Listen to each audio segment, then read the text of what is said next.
innahu min Sulaiman wa innahu bismillahirrahmanirrahim.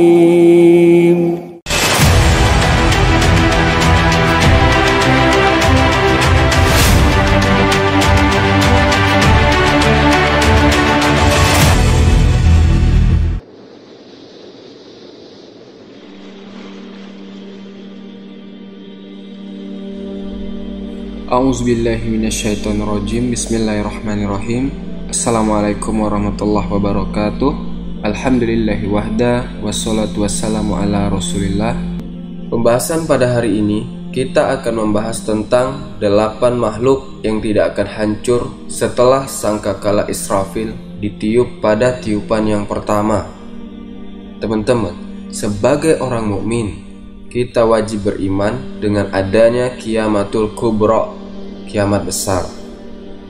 Akhir tanda daripada kiamat besar, kata Nabi Sallallahu Alaihi Wasallam, bahwa akhir tanda-tanda kiamat besar keluarnya api dari perut bumi Aden, dalam riwayat dari Hijaz, yang menggiring manusia ke tempat kumpulnya mereka ketika kiamat dibangkitkan. Dan Nabi Sallallahu Alaihi Wasallam mengisyaratkan ke arah Syam. Ketika api itu sudah menggiring manusia dan seluruh manusia sudah berkumpul di Syam, maka Nabi Sallallahu Alaihi Wasallam bersabda, "La takumu sa'al ila ala sirari khalqi." Tidak mungkin tegak hari kiamat kecuali yang hidup pada hari itu hanyalah orang-orang yang buruk yang ada di permukaan bumi. Maksudnya, orang-orang beriman itu sudah tidak ada. Maka dari situlah Allah Subhanahu wa Ta'ala memerintahkan Israfil, satu-satunya malaikat yang ditugaskan hanya meniup sangkakala saja dan tidak bertugas kepada yang lainnya. Dan sejak diciptakannya Israfil, kemudian diciptakan sur, trompet atau sangkakala, maka Israfil terus meletakkan sangkakala itu di mulutnya, menunggu perintah Allah. Dan kedua matanya tajam menghadap arsy Allah Subhanahu wa Ta'ala.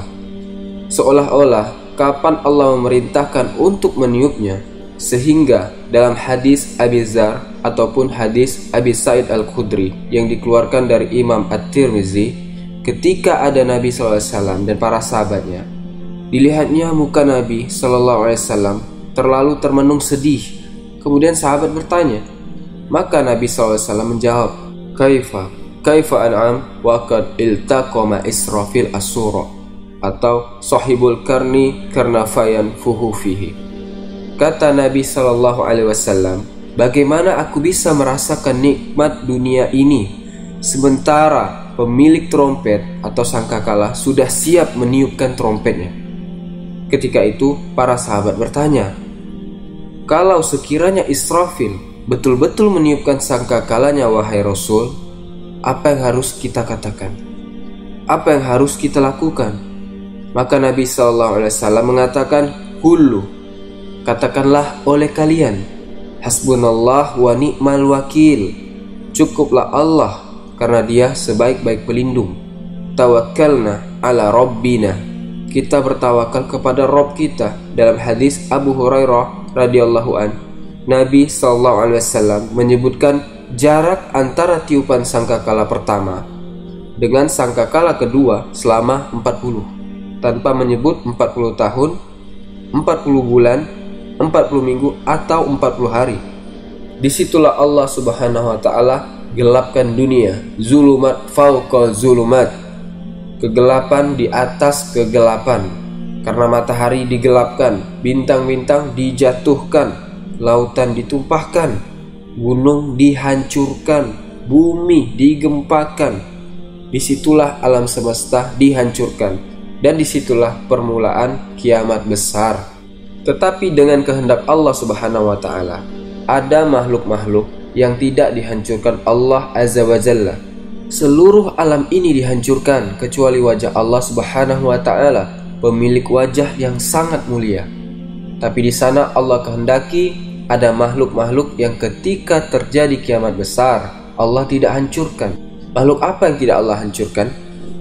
Al-Imam Al-Barbahari dalam kitabnya Syarhus Sunnah dan juga Imam As-Suyuti rahimahullahu ta'ala dan ulama-ulama akidah lainnya menyebutkan bahwa di antara makhluk Allah yang tidak dihancurkan itu jumlahnya 8 dan ada yang menambah 9. Kemudian disebutkan pertama al-jannatu sorga, yang kedua an-nar neraka, ketiga al-arasu arash, yang keempat al-kursiyu kursi, yang kelima al-qalamu kolam, yang keenam al-lauhil mahfuz lauhil mahfuz, yang ketujuh ruh, dan yang kedelapan al-ajmu ujung dari tulang ekor manusia. Dari situlah kita dibangkitkan oleh Allah Subhanahu wa ta'ala. Baik, kita jelaskan satu persatu. Al-jannatu wan nar, surga dan neraka. Kedua makhluk ini sudah Allah ciptakan dan sekarang sudah ada. Karena Nabi Sallallahu Alaihi Wasallam pernah diperlihatkan keduanya dalam peristiwa Isra dan Mi'raj. Dan dalam kesempatan yang lainnya, surga adalah sebuah tempat yang Allah peruntukkan hanya untuk orang-orang yang bertakwa saja, dan juga untuk ahli maksiat, tetapi ia masih mentauhidkan Allah. Selama ia masih mentauhidkan Allah, walaupun dia bermaksiat kepada Allah, masih ada harapan masuk surga. Karena orang yang masuk surga itu dengan dua jalan. Pertama, masuk surga tanpa azab dan hisab. Yang kedua, diazab dulu di neraka. Setelah mendapatkan syafaat, baru kemudian dikeluarkan dan dimasukkan ke dalam surga. Surga ini berbeda dengan neraka, karena surga itu sifatnya darajat. Semakin tinggi surga, maka semakin indah dan mulia. Sementara neraka itu sifatnya darakah. Semakin rendah neraka, maka semakin buruk dan mengerikan kondisinya. Allah Subhanahu wa ta'ala memberikan pintu-pintu neraka lebih sedikit dibandingkan pintu surga. Karena pintu surga itu 8 dan pintu neraka itu 7. Ini menjelaskan kepada kita bahwa rahmat Allah lebih luas dibandingkan kemurkaannya. Neraka ini adalah sebuah tempat yang Allah peruntukkan untuk orang-orang kafir dan juga orang-orang munafikin dan juga orang-orang mujrim.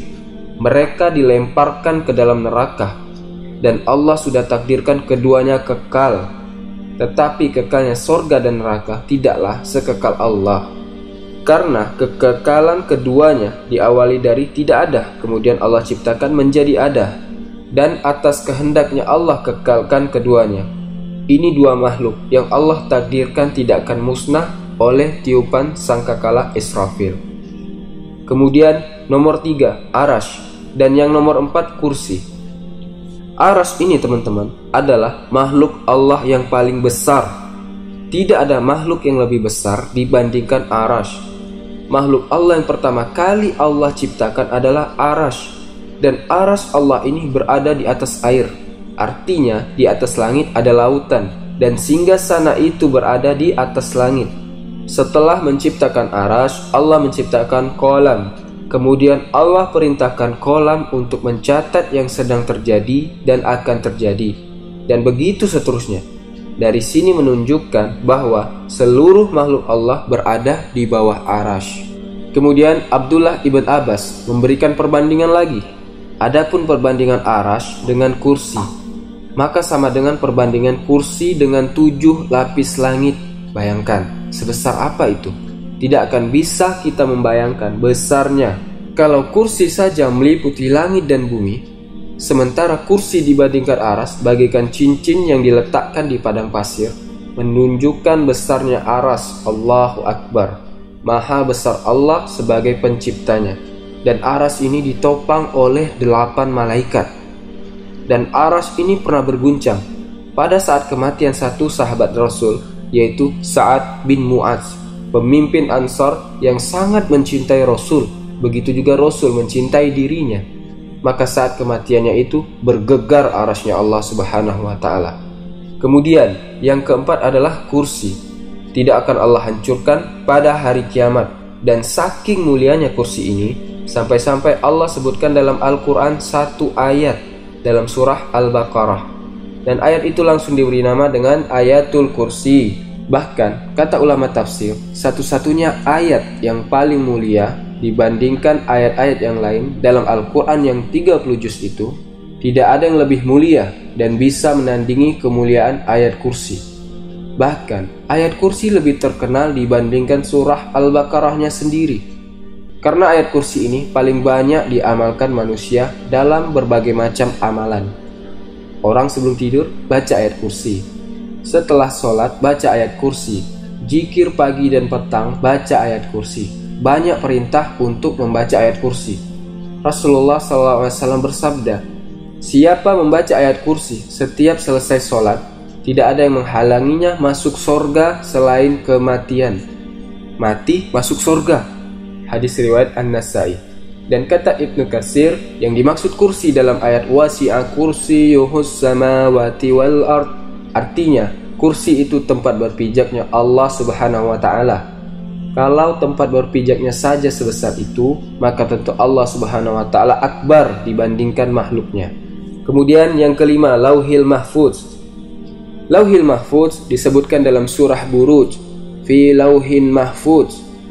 Lau itu semacam papan. Disebutkan para ulama, yang dimaksud lau ini adalah makhluk Allah, mahallun li maqadiril halaik, satu makhluk Allah yang dikumpulkan padanya seluruh takdir-takdir makhluk diletakkan di situ. Sejak sampai penah menulis sampai kiamat dibangkitkan tercatat di situ. Rezekinya, ajalnya, bahagianya, celakanya, semuanya tercatat dalam lau tersebut. Kalimat Lauhil Mahfuz, papan yang dijaga, terjaga dari apa? Kenapa harus dijaga? Dari dua perkara. Pertama, mahfuz itu artinya dijaga atau terjaga dari perubahan, dari penggantian, dari tambahan, dari pengurangan. Tidak mungkin terjadi perubahan sedikit pun. Apa yang sudah ditulis di Lauhil Mahfuz gak mungkin berubah sampai hari kiamat. Yang kedua, terjaga dari sampainya setan ke situ, kemudian mencuri isi daripada takdir-takdir manusia. Setan tidak akan sanggup masuk ke situ untuk mencuri dengar, kemudian membawa ke bumi dan dijual ke tukang sihir. Tidak akan sampai setan ke situ, karena lau itu dijaga oleh malaikat. Kemudian yang keenam, kolam.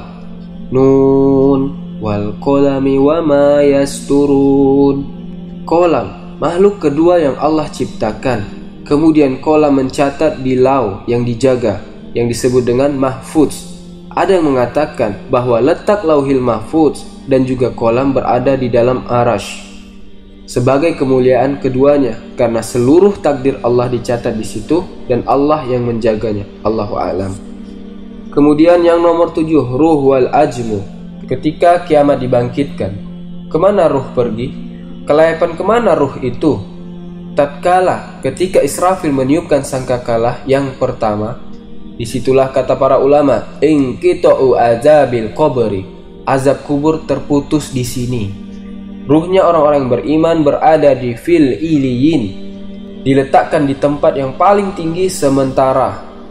Adapun ruh-ruhnya orang kafir dan munafik diletakkan fi sijjin, diletakkan di tempat yang paling dasar di perut bumi.